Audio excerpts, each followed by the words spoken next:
nationale. Nalandaki ma solo droit de réponse na adresse à prof Chilumbai sur les matériels oyo ezalaki prévu pour que ba accorder na chaîne oyo salaki demande mais ye na tant la landaki alobi que biloko wana ezali bon na éviter où en sommes nous ou soit aux a déjà sous na ba contact parce que chaîne wana soki biloko wana ezali tolika que esengeli esala musala donc voilà au moins ndenge na landaki na éviter aux a na niveau ni. Pour le cas du monsieur Paul Chilumba, porte-parole improvisé. Le bâtiment porte-parole que tu t'improvises porte-parole la première dame. D'abord pour un droit de réponse, on a eu Israël, Bosso na politique à l'objet que je dois écrire. Je voulais tout simplement écrire, je sais bien écrire. Je voulais tout simplement qu'on y ait son opinion. J'avais demandé ces droits de... J'ai appelé mon frère Israël Mutombo. Il n'a pas voulu décrocher le téléphone. Je l'ai appelé à maintes reprises, Mbalébé, il n'a pas voulu décrocher le téléphone. J'étais obligé de tenir une conférence de presse.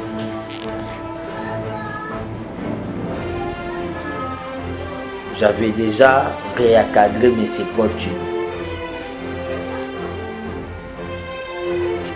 Mais Israël Mutombo a considéré sa chaîne comme si elle a dit CNN ou TV5. Mais il y a eu d'autres grandes chaînes où répondant qui n'a point de presse. La réponse était déjà bien entendue et au Canada. Je pourrais passer parce que j'ai déjà eu à passer dans Bossolo. J'ai passé déjà dans Bossolo une fois. J'ai eu à passer par 2 fois dans Bossolo. J'ai eu à faire des émissions avec des grands journalistes comme de Christian Bossende, de Bibi Kapiba. Tu vas constater que, comme je dis que je suis occupé à autre chose maintenant, j'ai déjà répondu. J'ai perdu une émission avec Israël Mutombo. Donc les gens doivent savoir que Fils Ngo a eu à faire même des émissions, même dans la voix de l'Amérique. Même dans la CFI, Canal France Inter. Donc le problème qu'il y a, c'est quoi? Paul Chilumba était déjà réencadré. Par rapport au matériel, comme Paul Chilumba a eu des dépôts matériels et allés, j'ai encore une chaîne sur YouTube. Naolingana Bibisayami Balé au Combo na Bombi qui m'amène le matériel. Je suis prêt à faire la visibilité. Il y a programme, il y a les peuples d'abord, puis il y a chef de l'État. Qui m'amène le matériel, puis Nambongo ya Lobalinga na Zwakawana chaque mois $2000. Surtout petit calcul depuis 2019. Tilelo et ça va 46 000 $. Abimselanga on a barrière wana na oyeba ndeni ni na kosomba tanda kunanga na bibwato na pasa. Donc c'est ça ce qu'il y a parce que si on a banda kozwango déjà j'ai à répondre. Si on a banda kozwambongo wana Paul Chilumba fa la sanga cahier de perception pour $2000 les ambongo mo te mutako zwa maboko banque cabo sans signer. Ce sont des gens des fois au lieu de faire le travail que il faut tout ça là d'accord en congrès cité de Loya. Donc ça donc droit de réponse chez M. Israël, c'est pas, je peux dire, mais c'est pas encore opportun. Donc, il y a eu des grandes chaînes qui répondent des gens conférence de presse. Et lui aussi, M. Israël, il avait refusé de me recevoir au téléphone. Je ne vois pas pourquoi je peux passer là-bas à cet instant. J'ai d'autres choses à faire par rapport à la préparatif de l'élection. Le secrétaire d'État américain, ce qu'Anthony Blinken, ayaki awa koya ye awa na logique des choses. Rapport à Nations Unies bimi, il y a des experts. Il y a une pas bateau baza agressé, ba victime. Après, il y a eu Kende Rwanda. Na ba propos na ye, azopesa neti conseil que biso peto tika ko financer ba AFDLR bango be batika ko financer 123. Mukoni biso to financer soki FDLR e bombardata kwa mo ya Rwanda. L'hypocrisie des Américains. 1 jour na Congo, 3 jours na Rwanda, 3 jours na Afrique du Sud. Les Américains. Peuple congolais, il faut que le combat nationaliste et ses bannis. Ces gens-là ne nous aimeront pas. Les politiciens, ils sont à un moment où ils sont agressés. 2 mois, ils ont avec l'occupation. Na Rwanda, ils ont occupé Ganda. Bazolo bate. Onyezo boma ba Congolais boy bazolo bate po ba bima bana malamu kuna na makanisi na bango ezaki pouvoir route pas mindeli. Les canettes ba docteur réparateur des femmes soki mukweki. Candidat ba impérialiste ya mindeli. La question na o lobby information pe si remaniement. Oui. Biso to loba ngo déjà to tchaka gouvernement Samalukonde sous réserve. Il y a 100 jours. Après, tu as eu que constater qu'il y a quelques ministres qui ont bien dans le gouvernement. Mais tu sais déjà remaniement dans le cadre ABT. Pour tout le monde, il y a un ministre qui y a un bureau climatisé, il y a un atelier. Le peuple n'a pas besoin d'un ministre. Mais biso ABT, tu sais que le gouvernement a fatigué. Mais il faut pas conjuguer verbe dans le temps passé, j'étais ministre. Il faut pas l'ongwa ba comme un ministre honoraire. Mais ça ba ministre oyo biso to mona ki savoir ba ko suna mo konzamboka tozo sambela bango. Neti prière ba to ba ministre oyo tozo sambela nanu mutu to sambela manzamba batele boa makasi za Gilles Alingé. Et chef. Ao pese lengi. Ya oba bengi le peuple d'abord. Ba ministre auto sambela plus mabu. Mokonzi maintenir ba. Balingi mokonzi balingi ba osala vraiment vision mokonzi. Ba mi o eza tendance ka ide peste ya ide peste il faut ba longwa. Bazo en école du parti. Jean-Pierre Liaou a fonction publique. Eboa. Ebazaïba. Vous sentez que alors ça m'a qui a maman moi ou en école. Pour votre information, Azara secrétaire national ba maître Dori Bazananga mais Yazasko secrétaire national chargé de la condition féminine. Nao Babengi docteur Pongo secrétaire général à Liboso. Bazaï bazala na ba mama lupeto ayako kende MLC mais feeling na ye omona ka uta école auta mama ba bengi usine politique. Julien Palou azobunda quand même l'industrialisation mboka. Molendo Sakombi azobunda aosala Gilwando Mboyo azobunda. Patrick Mouyaya Alors ça, la communication, donc, il est même d'avant en retraite. Il y a qui la communication, qui est 1000 chemins. Rwanda des agresseurs. Nicolas Kazadi. Moi, je suis entré dans la banque. Au senti que finance en boca vraiment. Et que moi bien. Aimé Bondi Sankara. Nabidje. Azobunda. Aouta okende ko redémarrer politique na Kivu. Tokei. Le tundu la pena makambo ya diplomatie.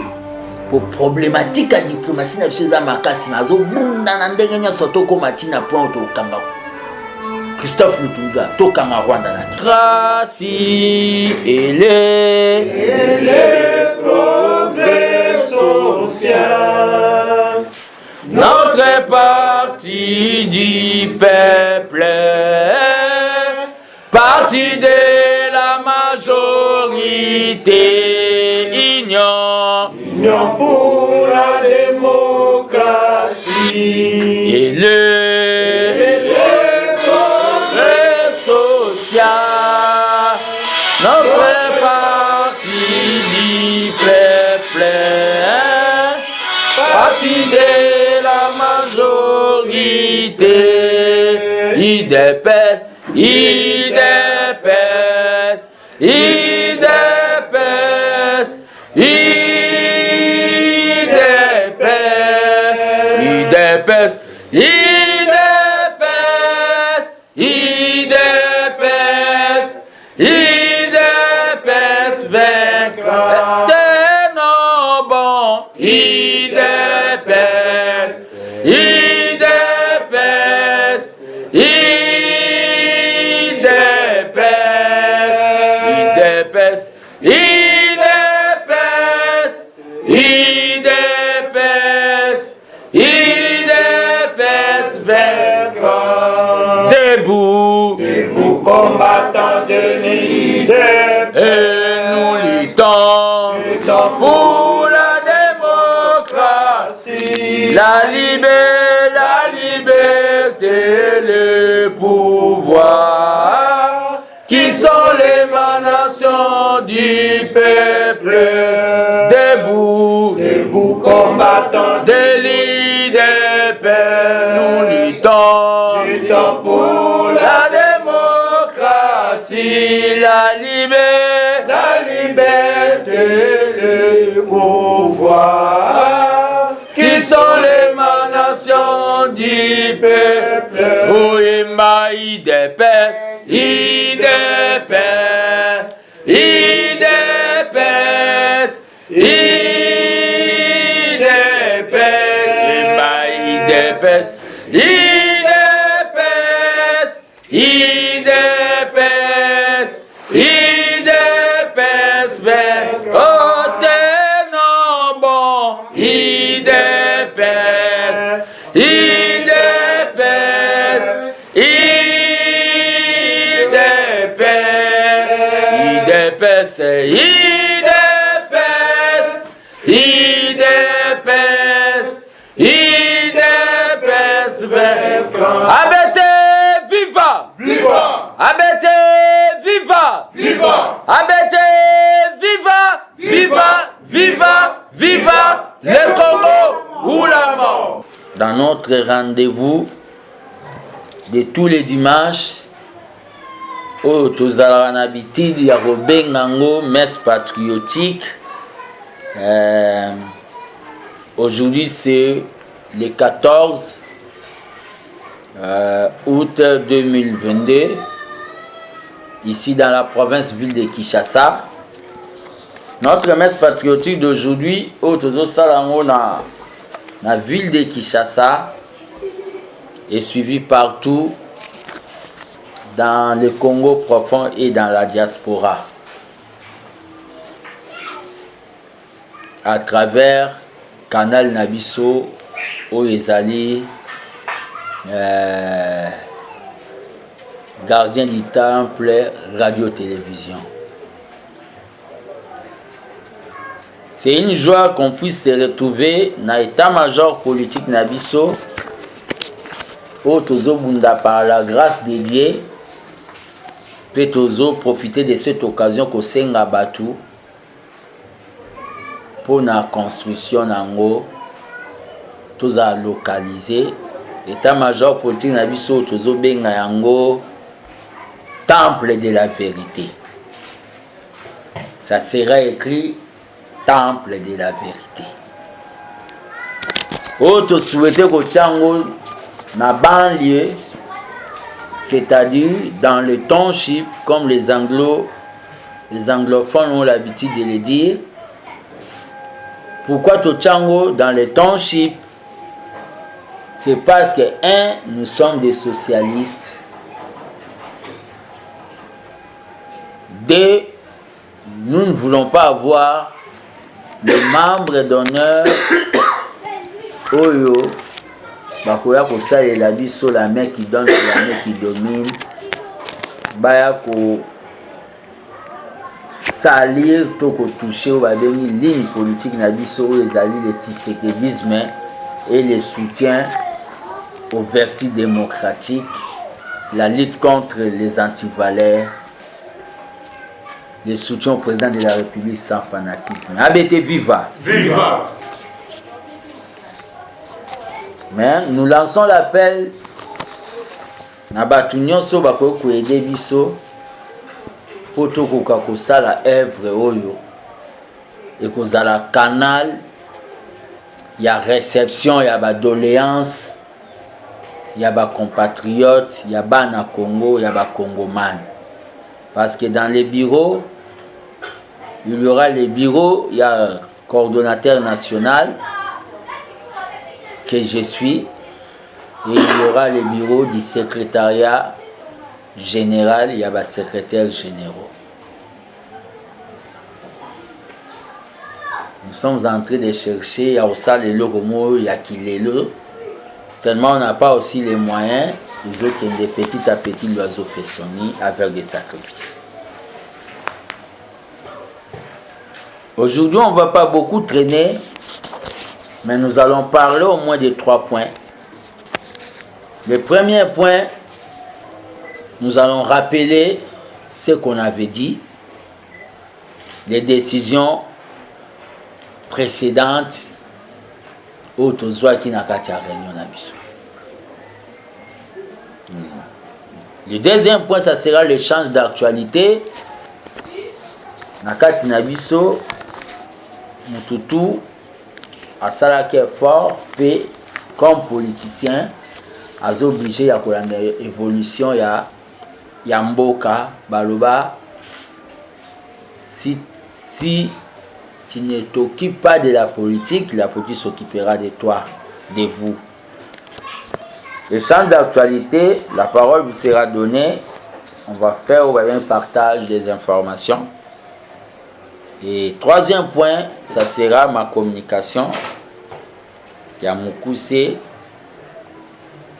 par rapport au comité national Auto Lingatocha Mbalo. Vous avez vu,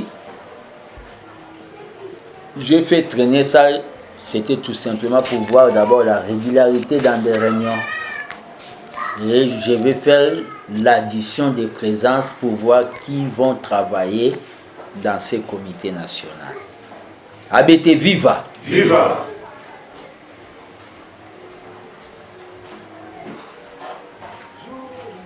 Ce qu'on est en train de faire dans la ville, il n'y a pas de brouillon. Chaque acte auto salaka, action nyon soto salaka, yeba ki zalaka na free nango. Je suis le gardien du temple aujourd'hui. La presse veut à tout moment que Fils Moko parle. Mais je dois vous le dire, au début, j'ai payé l'argent. Même dans des chaînes oyo, comme des chaînes YouTube pour Bango, ils sont compensés na wabengi réseau na Bango. Mais aujourd'hui, je ne paye pas, c'est à cause il y a travail on a salaka na ba sacrifice. toujours comme j'ai été aidé dans Obabengi, je suis toujours aidé dans la diaspora. Je me rappelle pour faire une communication diasporique Tindelanga, là je n'étais pas encore national. J'étais le chargé de mobilisation dans le collectif des parlementaires debout. Naba président Armand Mayamba, naba Gustave Lutumba, naba Ben Kankole, ba président Neville, ba Gilles Moniere. À cette époque-là, il a fallu que je puisse investir Batindela Mbongo les 200 ou 300 dollars ici là, liboso ya résidence, il a fait Etienne Tshisekedi dans la presse. Mais aujourd'hui, malgré qu'on donne quand même au Babeni encouragement à la presse Bayaka, ce n'est pas comme hier. Je voulais tout simplement dire par là, c'est par le travail qu'on a eu à faire qu'on est devenu aujourd'hui vedette. Qu'il soit maudit un maître qui ne veut pas, qu'il soit maudit le maître qui ne veut pas voir ses élèves émerger.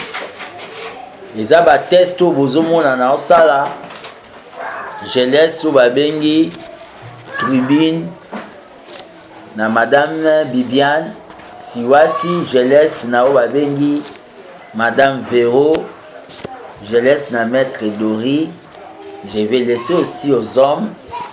C'est la parité. C'est pour démontrer au monde ici, il n'y a pas une carrière solo. C'est-à-dire, Fils Mukoko est accompagné avec Obabengi tout un bureau politique. La régularité, mettez ça dans votre agenda qu'on a une réunion. Des fois, des réunions tu organises ça réussit parce que moi-même, malgré dans la situation où il y a le Kolomoko, j'aime voir comment on organise, on met la mise en place. Là, je suis à l'aise. J'appelle même les gens, même comment j'appelle. Parce qu'il y a quelque chose qu'on doit éviter en politique et ça va venir les rater. On a réarmé un jour ABT ici. Vous allez dire aux gens que c'est nous qui avons commencé l'ABT.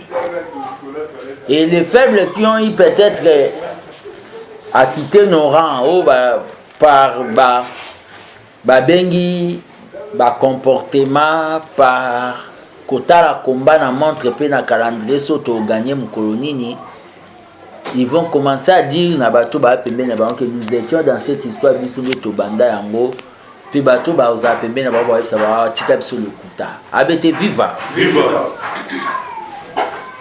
Je reviens à notre premier point rappel.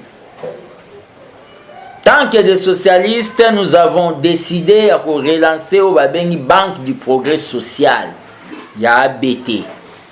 Et Salamara na ABT, topesara ba maman veuve, ba crédit ya oteka makala, fufu, ya oteka ta mwa mafuta, pour na ko soutenir combat ya président ou ezali à lutte contre la pauvreté.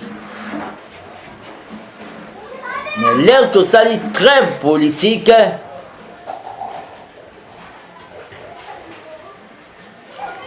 Banque Pevandaki. Et la Banque du Progrès Social était financée na Obabengi ba soutien personnel nanga na bato diaspora nde na banda ko sala sacrifice pour na kosunga ba maman veuve. On avait une cinquantaine de mamans veuves au banda ko ba réunion na biso.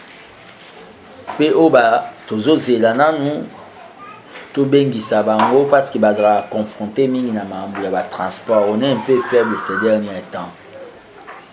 Nous relançons Banque du Progrès Social en a des optiques na réunion yo maître Doria sali sana maman Bibiana madame Véro et ça d'abord pour na osalo ba bengi sécurité sociale à ba membre ya ABT. sécurité sociale, complétez les chaises là. Complétez les chaises. Sécurité sociale à membre et ABT. Le secrétaire général adjoint Bibiane Akoufela qui Yann est propre. Malheureusement, le communiqué aussi, dans le groupe Nabiso, il y a ABT national et il y a un retard. Akoufela qui Yann est propre. Comment on pouvait peut-être aller au Sungaye pendant, avant Namatanga, on est des Africains. Condoléances, ils ont Mindele, ils ont Abisso Africain TV. Africain, il faut participer dans la deuil. Peut couper sa moninga à quelque chose. Nous devons éviter qu'ils aient la ponctuelle que Moutakou fait. Moussou Swaza, ils ont regroupement, il y a sécurité, Bérin Noir. À Koufé, là, il y a 2 personnes. Mais tout le but est que tout ça, la caisse de sécurité sociale, il y a la banque du progrès social pour battre la Koufaka. Tout bako est malade. C'est pour sécuriser seulement, il y aura des cas. Les années tu comptes mots bloqués. Ceux qui banque qui bandagi déjà, on pouvait déjà assister. Il y a eu au Babengi, l'activité Missoussou. Que ça, ma journée de la jeunesse, ça va. Qu'on pouvait assister, mais on n'avait pas les moyens. Sécurité sociale. Deuxième élo que ça, dans la vie, il y a des calamités. Tout en France, l'élo, Motezo Pelakuna. Je crois bien qu'il y a des associations où on a une vision socialiste, et puis on va assister, on va perdre des mandats en France. La calamité, les gens pour nous sont vulnérables, on peut faire des actions, on appelle ça philanthropique, action humanitaire. On peut faire des actions humanitaires. Nous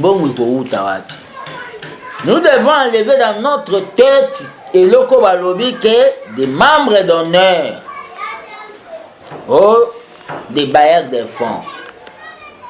Ça, c'est pas une philosophie. C'est pour ça que vous voyez même le pays ne développe pas parce qu'on doit attendre l'aide de l'FMI, attendre l'aide de la Banque mondiale. Même Mbongo, les Américains, Tony so Blinken, so Ginanyo Ayakia. Mbongo, on a so balobi, va réduire le tronc de vie, il y a des institutions. Que Moutounioso, à partir du chef de l'État, jusqu'à huissier, huissier. Ça là où une réduction à train de vie, va diminuer le salaire. Vous avez refusé une conférence des amis du Congo Soki. Où est ça en Belgique? Nous nous sommes réunis ici pour 180 millions de dollars. Les gens ont un manque d'organisation. C'est-à-dire, la main qui donne, c'est la main qui domine. Nous, on doit refuser ça tant que le fils au Babeni y a tissé que du repère. Moutoua peut s'en a volonté, mais qui ne viennent pas, je vous donne, vous voyez, fils, tu es un peu trop, il faut mettre un peu de l'eau dans les vins.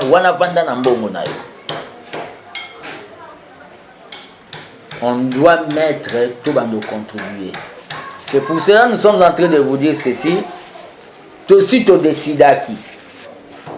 C'est $1 ou plus, même pour les combattants qui sont au niveau, les membres, nos sympathisants qui sont au niveau, mouvement ABT, qui sont au niveau de l'extérieur, c'est $1 ou plus. Tu peux donner $1, tu peux donner 1000 €, tu peux donner $200. Et, au niveau de la diaspora, j'ai à faire opération $1 pour Fatih Moutoumotaya la qui sa récit na kenga na liambo monaï. Dernière oyobakoloba transaction tombon batinda ki eza o na kenda ko pesa ba Gilles na pati tumba na prison $100. Si un papa atinde bande onete atinde pas fils mko ayebi ke ekokoma. Et en petit solingo ke musika il faut banga mbongo ba. Eza parmi la première leçon au tisere le père Aïb Samba. Kolingate aux alarana au babengi na makambo mbongo trop. Nous demandons, on a des mamans veuves, on a des vulnérables que votre association ABT et que vous identifiez et ça a une souffrance terrible. Comme les gens ata 25 qui va l'ossuer ça moins bien. Voilà pour la banque du progrès social. Oh, dès ces mois ici, si on a $1, on paye ici, nous on va voir. Tolobi, ndeba comment le banakin, l'itiété l'iliété. Mouta opesa $1, te mukolo kufe la dans lela na oka toya le lisoko zelate ke toko ya lia msunde nini zwata o luata bakiti to sombata katafa. Mouta opesa contribution te mukolo kobela toya ka oye biso bonne guérison. Ko kansate ke toya lo ata le kaetonini. Tout le monde qui est membre, il a parmi la première condition il y a cause à la membre. Un membre doit contribuer au balobi, recommander. ABT Viva. Viva. Deuxième tiré, il y a rappel les actualisations, il y a un comité nabiso na niveau de la commune. Autres bandango à partir de la semaine prochaine. Bisoto tozala na commune monté, bisoto atoana ba ami na ba commune misusu. Chacun de nous doit faire au bengue effort ya contacter muto ya yebi na ba 24 communes ya awa. Na idée to ko sala ba descendre ba Patrick ba sala ngo na ba lemba salongo to kita. Il y a des gens qui ont fait ça. To sala o ba bengi descente na ba commune. Tout ça, balobi recrutement. Nous devons recruter les membres.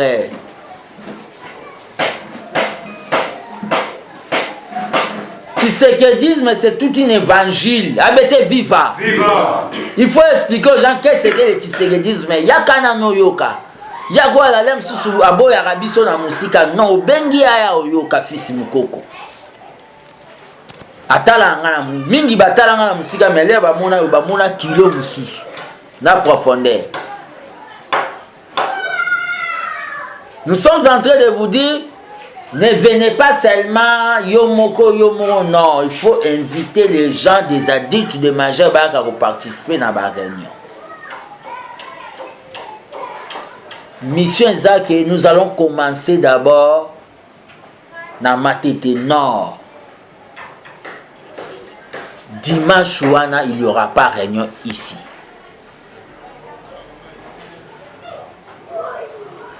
Non, je ne peux pas aussi si c'est pas dans la réunion ici, on ne sait pas. Mais la semaine prochaine, il y aura une réunion à Matete. Si on est à Matete, on a au Babé, déjà Bob, vous êtes en train de m'écouter. Nous avons une réunion à Matete la semaine prochaine. C'est à lundi, mardi. Pour travailler. Puis ma tête en cas à à côté de la parce que tu es encore le coordonnateur. Il y a habité ma tête. Même si on a promis déjà la fidélité en comité national. Chacun de nous a un ami à ma tête.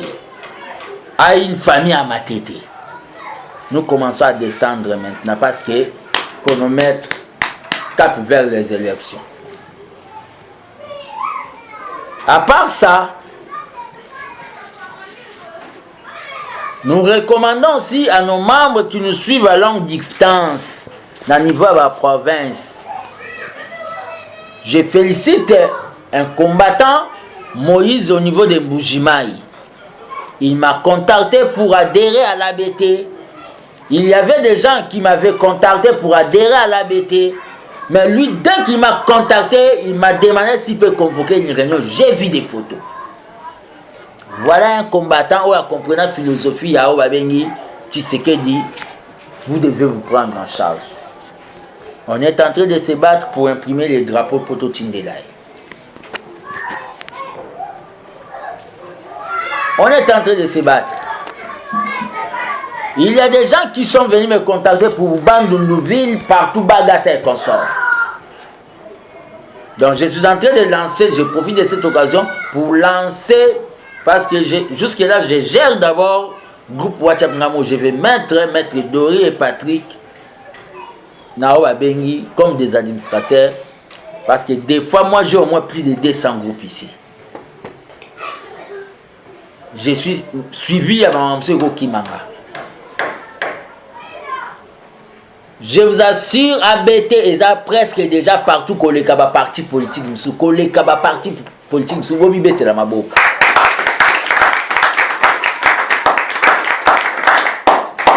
Nous on ne fait pas des histoires, on part, on demande l'argent quelque part, on part, nous on fait. Je suis descendu à Matadi avec nos propres moyens.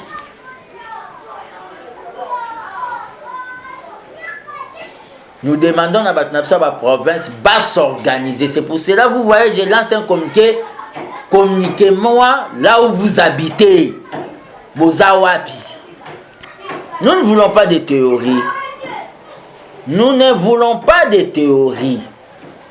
ABT viva. Viva. Que les gens qui sont dans des provinces, au Bazo Landabiso, ils doivent s'organiser.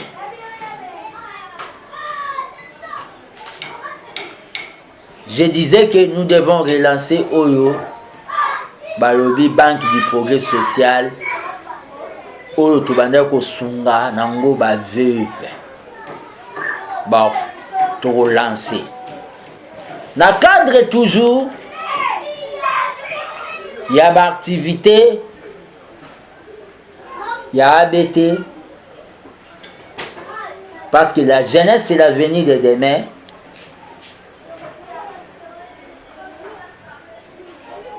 Nous allons initier, dès que les bureaux sont en place, au Babengi, organisation, il y a des activités dans la jeunesse. Dans le Sénat, vous avez un nerf solide. Tout est dans la réunion, tout est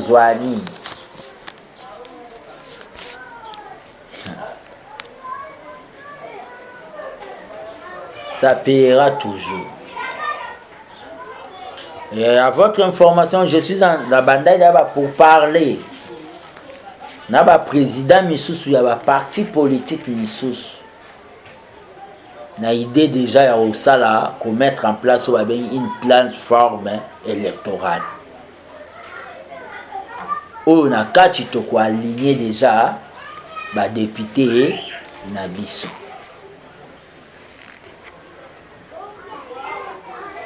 Parti X, parti Y, parti Z, ABT, toute cette plateforme électorale, tout aligné, les députés pour tout bâtissa, nombre de députés pour tout sa présence majorité en 2023. Nasina bandaki on a ko autant ba kombo ya ba leader wana te. To le qui na deuxième point na biso, où il y a échange d'actualité. Parole Nabino. L'actualité la semaine oyo ezalaki nini. S'il vous plaît, actualité la semaine oyo ezalaki nini, épargnez-nous. Il y a forcing d'actualité, il y a les types ya Kingabwa. Wana eza actualité.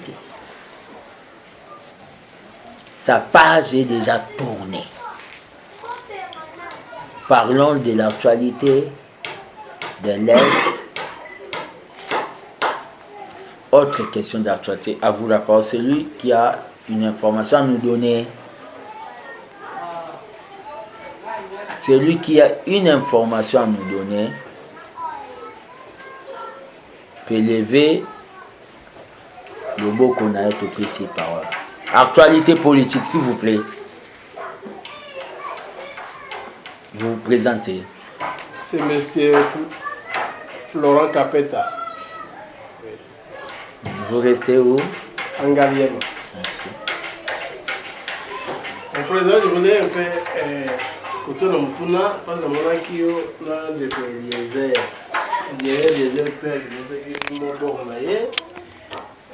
naïveté.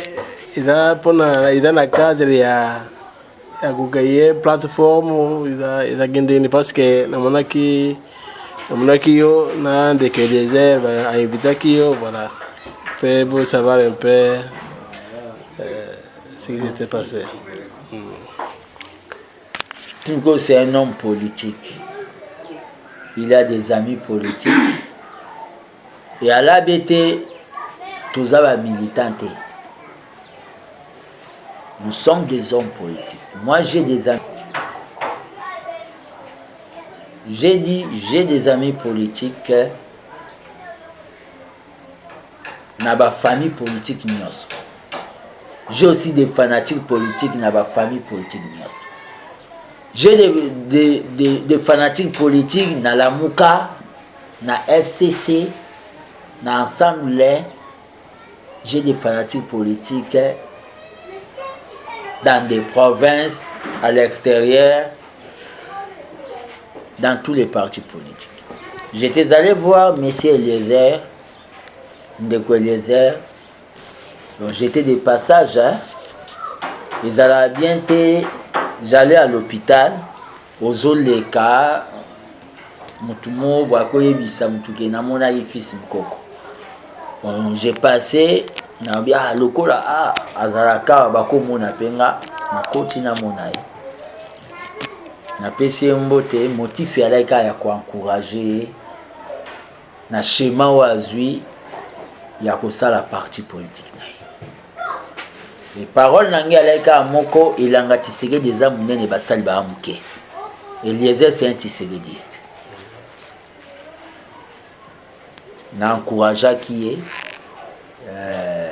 na tombe liende baloba na lingala moka kozwa. Et ça là qui fait bien. Donc na ça qui était ko créer un parti politique des privilèges ya batu misusu. Non. Vous comprenez? Donc à ça, le parti politique naé, comme il aime le peuple d'abord, il nous sera très important en 2023 sur la BMC député national, député provincial. C'est ça l'élégance politique au Balobaka. Donc, ils ont qui n'ont pas été un cadre. Nalandaki masolo droit de réponse na adresse ya prof Chilumbai sur les matériels oyo ezalaki prévu pour que ba accorder na chaîne oyo salaki demande mais ye na tant la landaki alobi que biloko wana ezali bon na éviter où en sommes nous ou soit aux a déjà sous na ba contact parce que chaîne wana ceux qui biloko wana ezali to li que esengeli esala musala donc voilà au moins ndenge na landaki na éviter aux a na e na niveau nini. Pour le cas du monsieur Paul Tshilumbu, porte-parole improvisé. Dans le porte-parole, tu t'improvises porte-parole la première dame. D'abord, pour le droit de réponse, on a yoki kendeko Israël, bosso na politique à lobby que je dois écrire. Je voulais tout simplement écrire, je sais bien écrire. Je voulais tout simplement qu'on y ait son opinion. J'avais demandé ces droits de... J'ai appelé mon frère Israël Mutombo. Il n'a pas voulu décrocher le téléphone. Je l'ai appelé à maintes reprises, Mbalébé n'a pas voulu décrocher le téléphone. J'étais obligé de tenir une conférence de presse.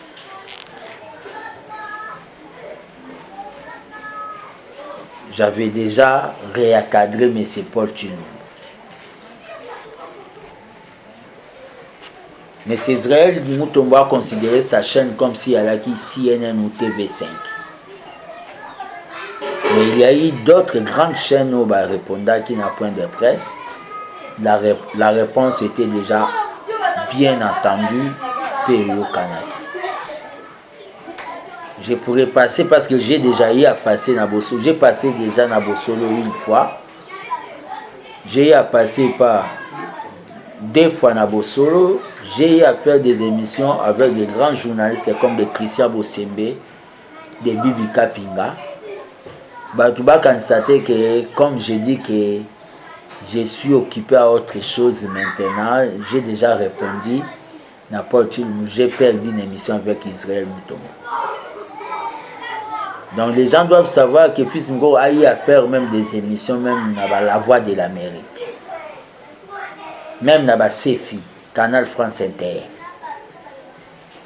Donc le problème qu'il y a, c'est quoi? Paul Tulumbu était déjà réencadré. Par rapport au matériel,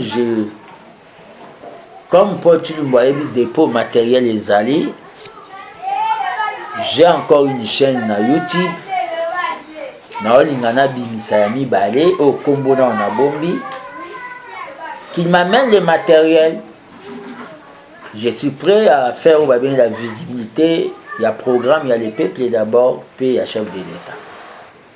Qui m'amène le matériel, puis Nambongo ya Lobalinga na Zwakawana, chaque mois $2000.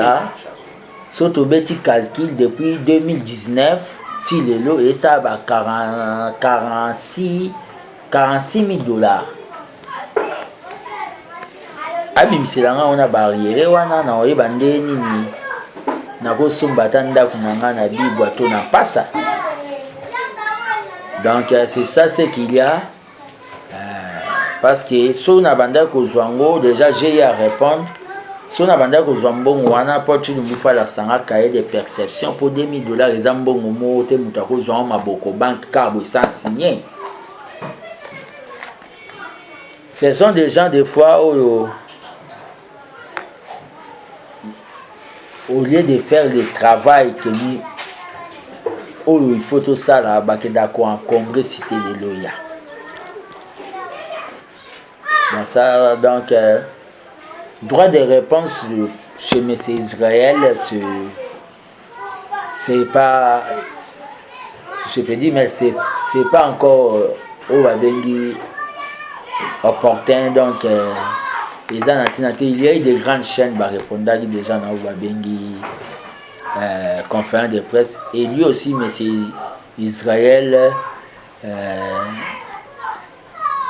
il avait refusé de me recevoir au téléphone. Je ne vois pas pourquoi je peux passer là-bas à cet instant. J'ai d'autres choses à faire par rapport à ma préparatif à l'élection. Le secrétaire d'État américain, ce qui Anthony Blinken, ce qui Blinken, Ayakiawa, Kouya Yawa. Dans la logique des choses,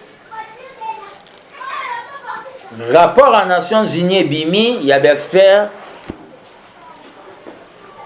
il y a n'est pas bateau bazar agressé, la victime.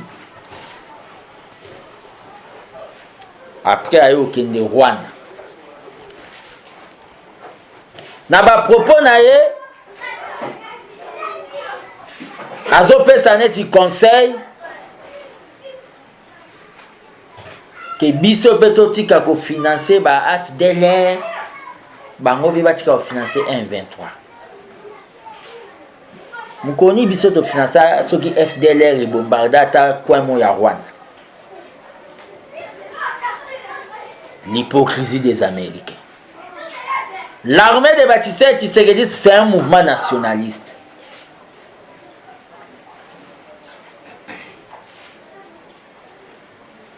Utali bajou asalaki aso utali na oyo asali na Rwanda eleki ebele na oyo asalaki. 3 jours. Ah, combien de jours? 2 jours. Afrique du Sud.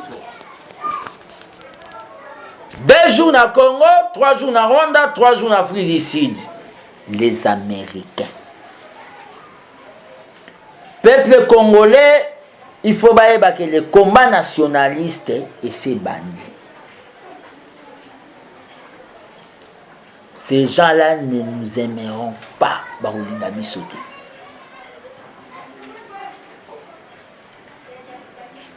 rapport à Nations Unies ezobima ke Rwanda agressé biso. Eza distraction pour le monde que le peuple congolais comme telema siko na goma batu batelemi ba distraire no balati sabino fort ba mel sabino formal boulala. Non. L'armée des bâtisseurs tisseredistes à travers ma personne ezoyebisa na ba bengi ba congolais ya nord, sud, est, ouest na centre. La manifestation MONUSCO doit partir anti-MONUSCO, il faut continuer. Antonio ana ye pour Monique, oui, comme les autres koufa. Ba moni oto bimisi ba bloc gazeux. Ba bloc gazeux non. Na ba ninya ba pétrole oto tie ba moni ke Poutine akoyiko ya ba esiko na cadre. Vous comprendre? Congo ezamboko yo nzambe lera banda o circuler na monde poche ne toboka kiawa ba minere to ekweyawa. So tozalai mabele ya okauka megere ya rati. Parce qu'on est riche. Maintenant c'est à nous-mêmes. Il faut totalement.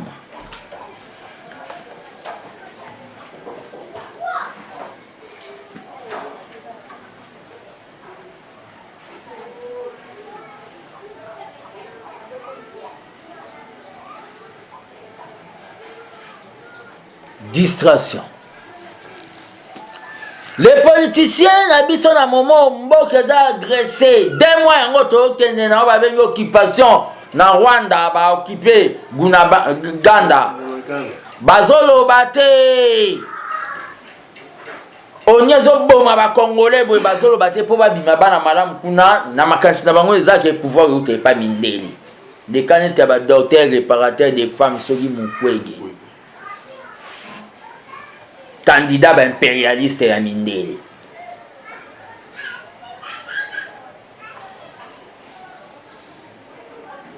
Nous avons déjà dit au sein à bako de cours ya patriotisme na ba bengi na enseignement na biso. Batangisa bana que l'ennemi du Congo c'est Paul Kagame et la République jalouse du Rwanda. Nde batangisa kuna na Iran, les Satan c'est les États-Unis. Abete viva. Viva. Pour moi, je suis en première année, je suis en 8e. L'air qui service militaire, je suis en salle, ça a tout jeté. Ma cambo, tout le balabino est par rapport à où il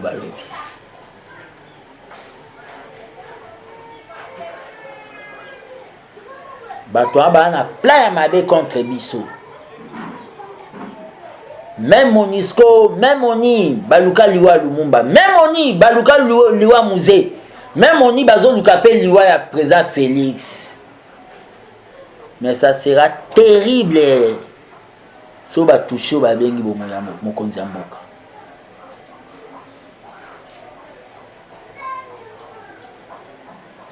C'est pour ça que nous devons nous être très motivés.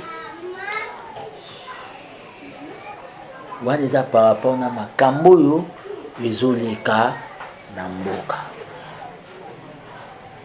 La question na o lobby information pesi remaniement. Oui.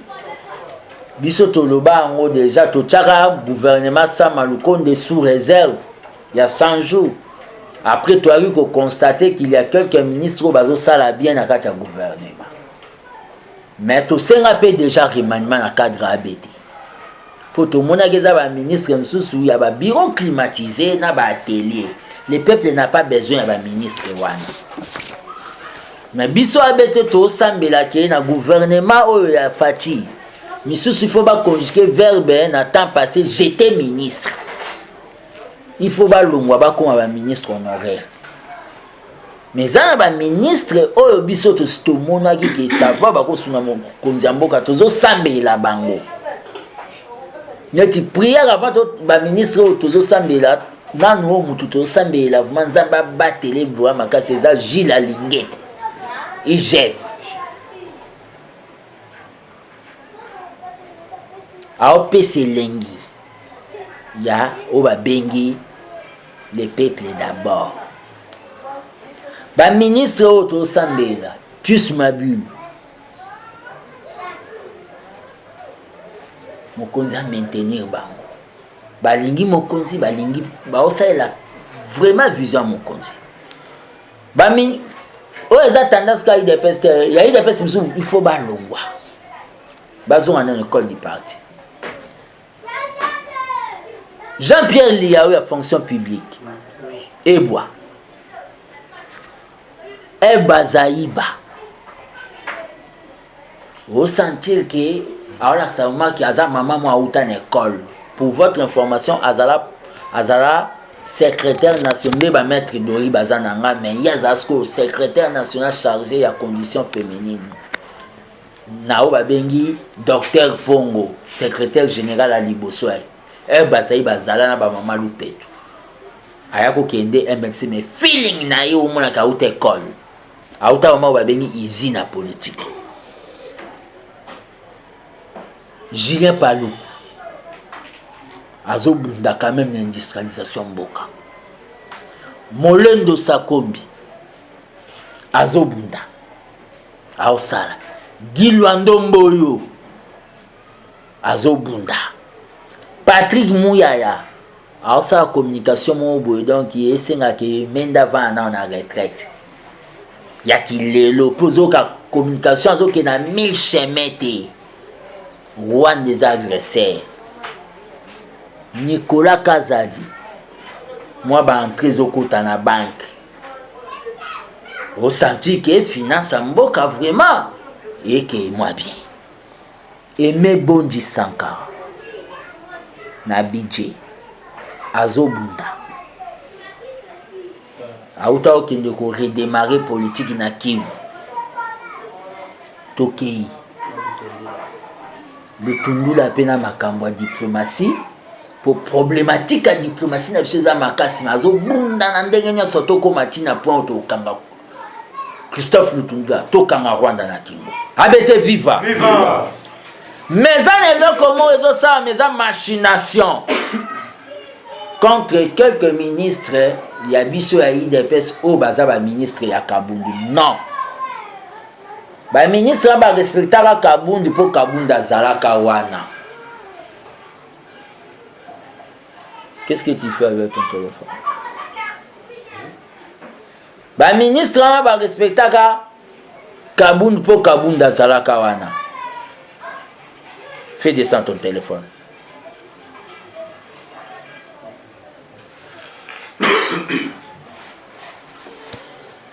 Ba ministre ba respectera Kabund pour Kabunda zalaka wana.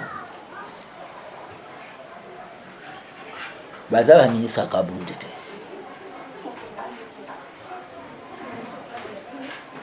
Tony moi ba ko mutu Kabund. Abima député kuna sona lukunga Kabund mutapesa ka yo babengi mbongo asa campagne. Totika biloko wana. Tony moi bazo bunda na gratuité. Aujourd'hui, maman Antoinette, la première ministre ya moi si na matière à mine. Pour votre information, maman Antoinette na bonne année moi l'écart. Aïssa fils mko tu peux passer dans les cabinets na kenda pe sanga sac à l'eau sona carton soso. Na kuta tale bela ba combattant ya sans été. Wana za mutu Kabundu. Mais ba misunde baza bwato bengi o yebise ke nzamba za besoin na yo a yambote po akoma ya ministre ya yena ya famille na. Tobora otanga ba kombo. Ba mi yebipe. Maman Antoinette Sambana, oh non, ba diabolisation ba tufu ba tika. Ba tu ba mona moi suis le prophète hein. On peut aller enquêter babiro bateau na kendate. Bateau tout na tangi babiro na ba kendate. Mais moi quand je dis quelque chose le président de la République c'est que fils mwa lobama mwa solo parce que tout ce que j'ai des âmes mwa solo. Mais le reste des ministres il faut bazonga na école du parti ya biso IDPS ba misusu il faut bazaba honoraire ba loba que j'étais ministre. Peba dimne na nombre en opé ya ba ministre be lokola bana na salle ya classe T. Abete viva. Viva. na salaire. Il fait quitter. Il fallait tout bien tout le remaniement toujours c'est là parce que tu as le dernier virage.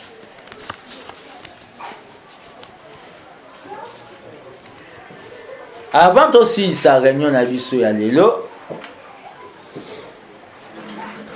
est-ce que j'ai fait circuler la liste? Hein? Tokocha, complétez les places vides, s'il vous plaît. Complétez les places vides, s'il vous plaît.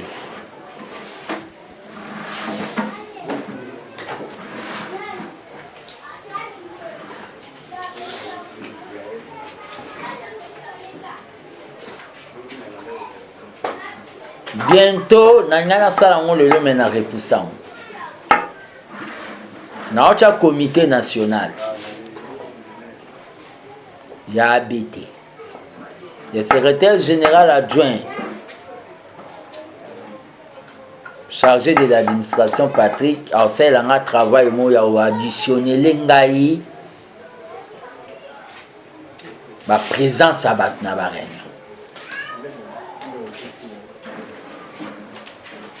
Dans le comité, il y a 12 apôtres.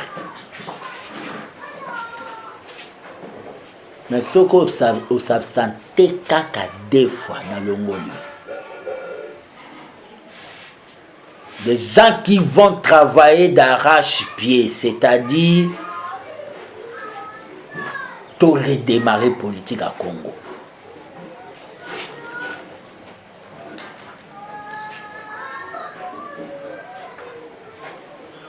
Comité, il y a 12 apôtres. Il y a Tshisekedi. Dès que travaille, il y a tout le béla qui l'a relancé.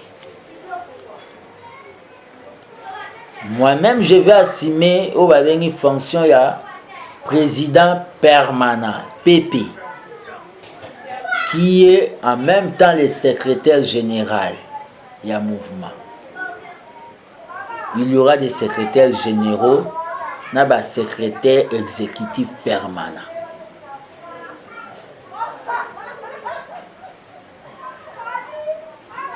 Quand on dit secrétaire général, c'est celui qui s'occupe des activités quotidiennes.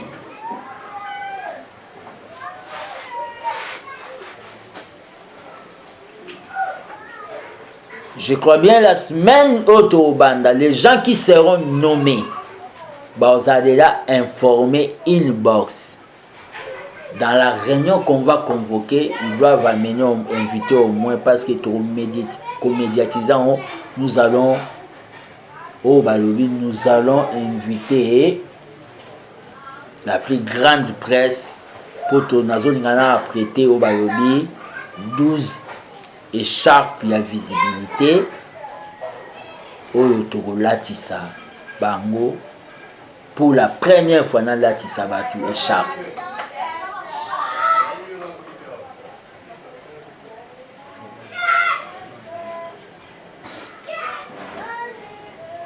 Kozanga ba réunion à ABT comme ça ozanga rencontre Yangomba wa mukula comprendre. Eza maman moi aza maman Deborah. Aza veuve. Aza victime mobile abunga kana marche. Tile lo amonana te. Batindela la assistance moko pa batu mo ya diaspora. On a remetaka e. Mais histoire ngo ya lande na kuta avandi liboso siège na yebisa ete menazala na mbongo on poche. Na se mama na mono na réunion hein. Aobi national na oya. Soit ya quitté na ngana PCPT. Mais l'air aye azala surpris na bimisa mbongo. Et sur place, tu vas cotiser là un bon. Où est Salama na ABT na Azala surpris. Quand vous dites de venir dans des réunions, mais un jour, beaucoup y a une réunion, vous regardez, sécurité bimana kuna Zouabismo Express babenga biso na ngomba. Moi je connais un ami Nicolas ba retard na ba absence a rata okanga photo na Tshisekedi le père. Mais lelo comment pe kombo na botanga kombo na lelo comment pe babengi vedette mais so epsi la sa photo non na le père azana ngote. Nicolas ba absence na ba retard. La politique n'attend pas. ABT viva. Viva. Plaisir n'angé zala. Maître Azani déjà, après ta serment maître Dori déjà. Mais plaisir n'angé zala, l'homme va battre Bamona. L'école des fils Moukoko. Plaisir n'angé zala. Naoba bengi mise en place au Salamaka na secrétaire général à Sika. ABT Bimsata ba secrétaire national na présidence à parti Atami Baleto Misato. Pendant aussi l'Isato Salako ba bengi trêve politique pour te comme la dernière phase les Osengato se souder le main pour te soutenir mon Konzamboka. ABT zo apporté au babengi soutien na rien na ba représentant sur la chef de l'État à travers la province. Chantiningo Bilambaka, Fifi Masuka, Masudi, Jili Ngungwa ya Tanganyika. Congo central c'est Guy Badu ya Congo central. Ba gouverneur nyonso ya Grand Kassai ya partout.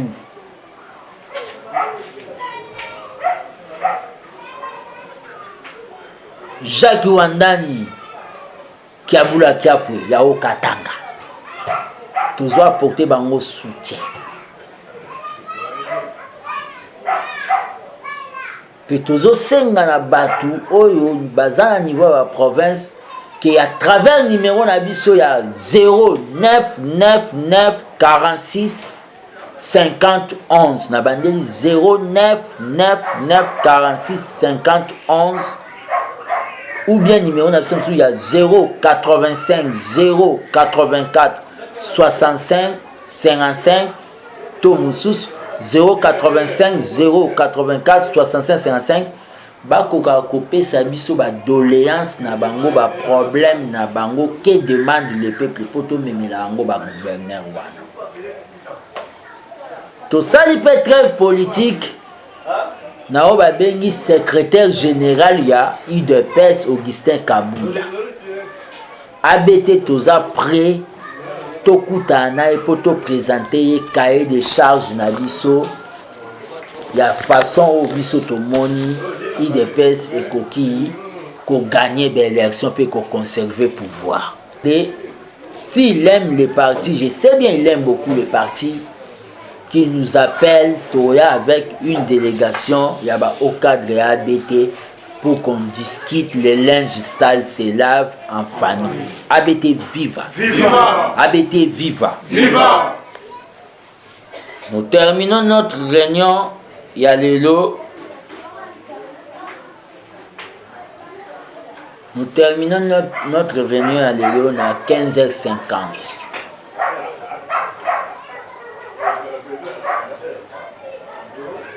Pour brouiller retard. La réunion a fait à 14h juste. La démocratie et les progrès social. Notre parti du peuple,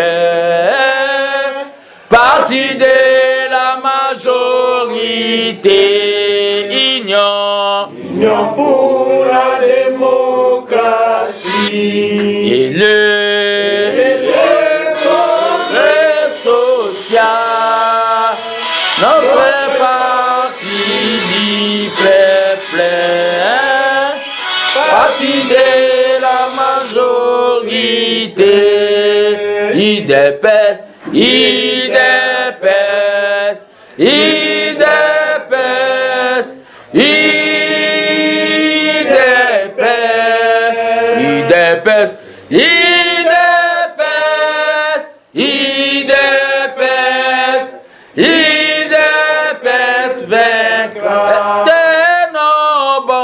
IDPS, IDPS,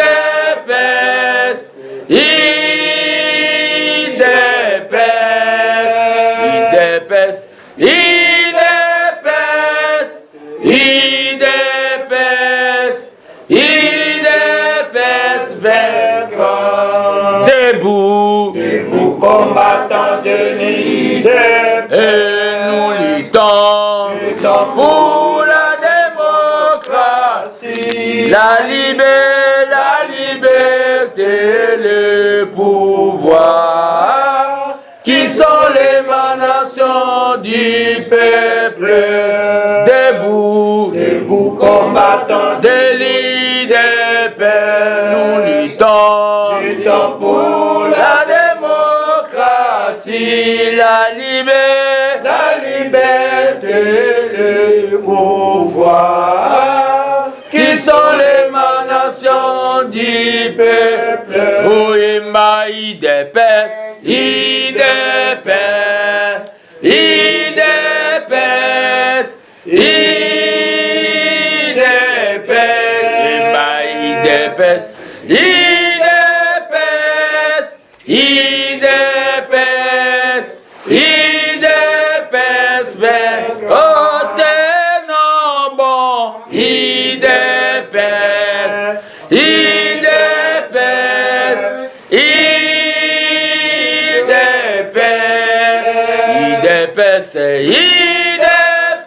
IDPS, IDPS, IDPS, ABT, viva! viva, ABT, viva! viva, ABT, viva! Viva! Viva! Viva! Le Congo!